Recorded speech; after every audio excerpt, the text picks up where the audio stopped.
భారత మాజీ ఉప ప్రధానమంత్రి స్వర్గీయ బాబు జగజీవన్ గారి జయంతి ఉత్సవాలను భారతీయ జనతా పార్టీ కేంద్ర ప్రభుత్వము ఆధ్వర్యంలో అనేక కార్యక్రమాలు నిర్వహిస్తా ఉన్నాం. బాబు జగజీవన్ గారు మంచి విద్యావేత్త, సామాజిక స్పృహ కలిగినటువంటి గొప్ప మహానుభావుడు, మానవతావాది, పరిపాలన దక్షుడు, మంచి రచయిత.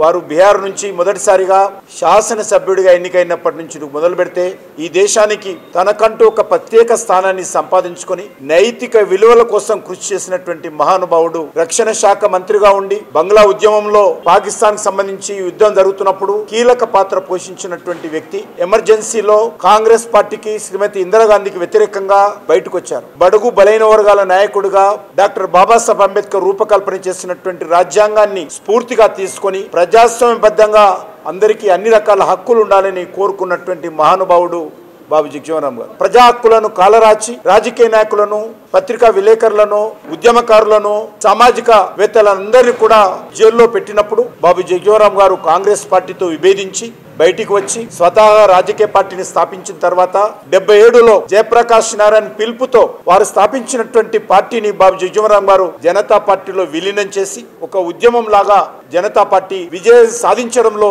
జగజీవన్ రామ్ గారి పాత్ర కూడా కీలకమైనది. వారు కేంద్ర మంత్రిగా పనిచేశారు. మొరార్జీ దేశాయ్ ప్రధానమంత్రిగా ఉన్నప్పుడు ఉప ప్రధానిగా పనిచేశారు.